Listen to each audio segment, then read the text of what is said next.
आप देख रहे हैं न्यूज़ की ताकत। हम खड़े हुए हैं नरेला में, जो यहाँ पर छठ पूजा का प्रोग्राम हर वर्ष की भांति इस वर्ष भी होएगा, लेकिन केंद्र और राज्य सरकार की जो मंशा है उस पे भी कहीं ना कहीं सवाल और निशान खड़े होते हैं। हजारों की संख्या में नहीं, यहाँ लाखों की संख्या में लोग हर वर्ष छठ पूजा मनाने के लिए आते हैं, लेकिन जो सरकार की गाइडलाइन है क्या उन पे कहाँ तक कितना खरा उतर पाएंगे ये भी बहुत ज़रूरी है, क्योंकि जो लोग यहाँ रात को छठ पूजा के लिए आएंगे वो जाएंगे कहाँ से और किस चीज़ से जाएंगे ये देखना बहुत ज़रूरी है। मेरे पीछे ये जो ग्राउंड है आप देख सकते हैं, जो नहर बनी हुई है इसके अंदर पानी कल से शुरू हो जाएगा गिरना और ये पानी से भर जाएगी, जिसमें लोग पूजा करते हैं। ये पूजा के लिए जो नहर है वो बनाई गई है। इधर जो लोग इधर देख रहे हैं, ये टेंट वगैरह का सारा इंतज़ाम किया जाता है और यहाँ पर हर साल के तरीके से स्टेज लगती है और स्टेज पे प्रोग्राम भी होते हैं। जो यहाँ कुछ लोगों से बात भी करेंगे, आखिरकार जो परमिशन मिली है कितने लोगों की है और क्या क्या प्रोग्राम रहेगा। सर आपका नाम? मैं विनीत कुमार बोल रहा हूँ, इस छठ पूजा समिति का मैं महासचिव हूँ। विनीत जी, जो आपको परमिशन मिली है वो कितने लोगों की मिली है? क्या कोई धार्मिक प्रोग्राम भी रहेगा, कोई भजन का प्रोग्राम रहेगा, डीजे बजा सकते हैं या नहीं? देखिए, जो परमिशन मिला है, हम ये देखिए सरकारी प्रोग्राम होता है, ये जो दिल्ली सरकार का एडेड प्रोग्राम है, हम लोग इसके एक तरह से आप रख लीजिए स्वयं सेवक है, हम लोग सेवा करते हैं, हम एडिशनल होते हैं। जो कल्चरल होता था वो हमारा होता था, तो संख्या की कोई लिमिटेशन नहीं है। हाँ, हमें ये पता है कि यहाँ संख्या ज़्यादा होती है, जमुना जी मुनक नहर में इस बार नहीं होगा, तो इसलिए हमने 2 तालाब की डिमांड आज से 3 महीना पहले सीएम से, एलजी साहब से किए थे, जो 2 तालाब इस बार बनाया जा रहा है। रही सांस्कृतिक कार्यक्रम की, ये बहुत बड़ी प्रश्न है, क्योंकि हमने बार बार मांग किए हैं कि यहाँ आप देखेंगे लाखों की संख्या में लोग होते थे। ठीक है, कोरोना गाइडलाइन के तरह उतना बड़ा हम प्रोग्राम नहीं करना चाह रहे हैं, स्टेज वाला बड़ा प्रोग्राम बड़ा कलाकार के द्वारा नहीं करना चाह रहे हैं, लेकिन इस क्षेत्र में यहाँ 5 से 7 किलोमीटर के दूरी से लोग आते हैं और वो लेबर क्लास के लोग आते हैं, रिक्शा ठेला करके दिन में चले आते हैं। पूजा समाप्त होते होते 7 साढ़े 7 बज जाती है, यहाँ तो 6 बजे अंधेरा हो जाती है, तो अंधेरे में जाएंगे कैसे? दूसरी बात है कि पैदल चल के 5-7 किलोमीटर जाएंगे, फिर सुबह 4 बजे उनको आना है उगते हुए सूरज को अर्घ देने के लिए। दूसरी बात है, किसान आंदोलन के कारण जीटी रोड का सारा ट्रैफिक आज नरेला इसी रोड से जाता है। ये देखिए चारों तरफ ओपन पार्क है, ना कोई यहाँ पे सेफ्टी है। और जब कार्यक्रम नहीं होगा तो आज जो डीडीएम में ऑर्डर निकाल रहा है ना, उनके भी नुमाइंदे कोई नहीं होंगे। और ये महिलाओं का त्यौहार है, बच्चों का त्यौहार है। एक एक महिलाएं जब घर से निकलती है तो छोटा छोटा बच्चा भी यहीं पे रुकता है। तो जब सांस्कृतिक कार्यक्रम नहीं होगा तो वो लोग कैसे रुकेंगे?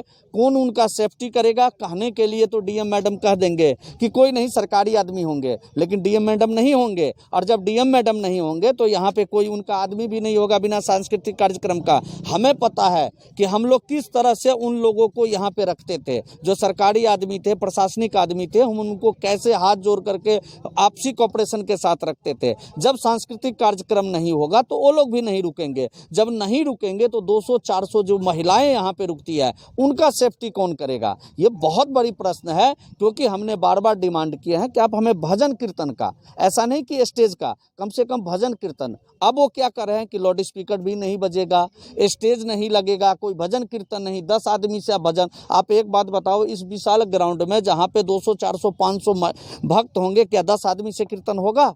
10 महिलाएं कीर्तन कर लेंगी तो रात गुजर जाएगा। तो ये बहुत बड़ी प्रश्न है कि सरकार को भी सोचनी चाहिए। हमने इसके लिए एलजी साहब को भी चिट्ठी लिखे हैं, चीफ सेक्रेटरी साहब को लिखे हैं, डिविजनल कमिश्नर को, सीएम को, सबको हमने चिट्ठी लिखे हैं कि भाई इस बात को, तथ्यों को आप पूरी दिल्ली को, एक कॉलोनी के अंदर में छठ पूजा होता है और एक ये कॉलोनी से बाहर छठ पूजा होता है, आप दोनों को एक जैसा मत मिलाइए। आप हमारी बातों को समझिए, हमारी बातों को सुनिए और हमारी बातों को सोचिए। बल्कि डीएम मैडम को जब मैंने बताया था तो उन्होंने समझ करके हमारी फाइल बना करके डिविजनल कमिश्नर को भी भेजे हैं, लेकिन डिविजनल कमिश्नर साहब उस पर ना कुछ आदेश किए हैं न कुछ। हम आज भी संशय में है, टेंट लग रहा है, सब कुछ हो रहा है, क्या होगा संस्था को कुछ भी नहीं पता है। अभी कोई जानकारी ऐसी नहीं है आपके पास में कि आने वाला कल कैसा रहेगा? कुछ भी नहीं है, सब कुछ कहावत नहीं है, अंधेर गद्दी चौपट राजा, कुछ भी नहीं पता है। टेंट वाले को ये नहीं पता है कितना टेंट लगना है, सफाई अभी तक चालू नहीं हुई है। आज के डेट में यहाँ पे पानी डलना चालू हो जाता था। जब एक तालाब होता था, अब तो 2 तालाब है, आपको डबल एनर्जी लगानी पड़ेगी। लेकिन आपका अभी तक तालाब ही कंप्लीट नहीं हुआ है, साफ सफाई चालू नहीं हुआ है, टेंट नहीं चालू हुआ है। टेंट के ठेकेदार कल सुबह 6 बजे से आया हुआ है, उसको ये नहीं पता है कि आखिर उसको टेंट कितना लगाना है, कैसे लगाना है, उसको कुछ भी, यानी सरकारी तंत्र को भी ये नहीं पता है कि ये छठ पूजा हमें कैसे कराना है। ये थे हमारे साथ में विनीत जी, जो इन्होंने बताया और हमने जो जानकारी ली। लेकिन कहीं ना कहीं सरकार और केंद्र सरकार, राज्य सरकार भी और केंद्र सरकार भी इसमें शामिल है।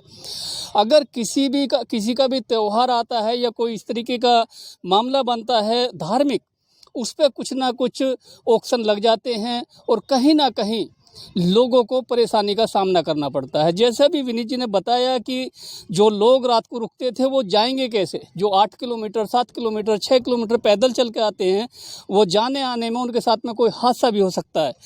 यहाँ कुछ और भी उनसे पूछते हैं। सर, आपका नाम? मैं संजय कुमार झा।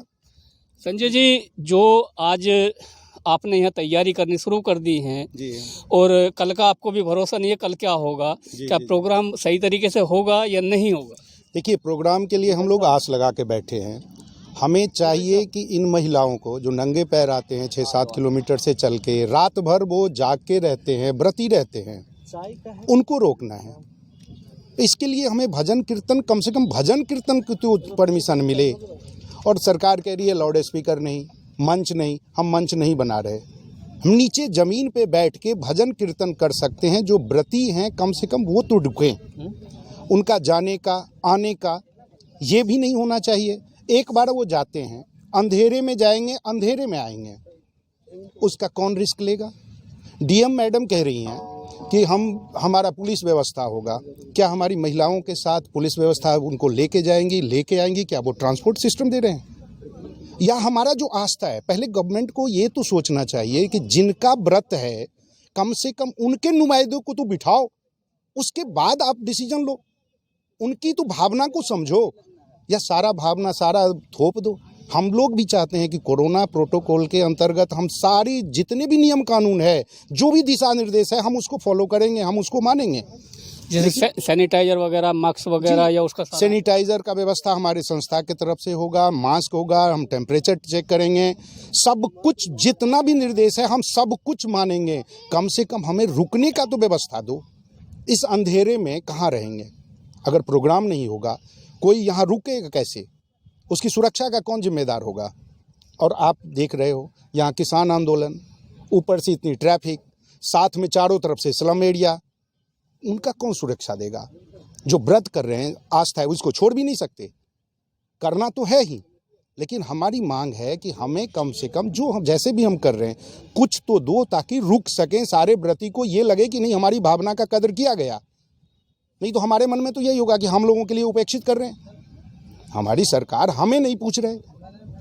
तो इसलिए हमारी मांग होगी कि सरकार से, चाहे वो केंद्र की हो या राज्य सरकार हो, कोई भी बल हो, हमें करना चाहिए। हमारी ये मांगे हैं और इसकी पूर्ति होनी चाहिए।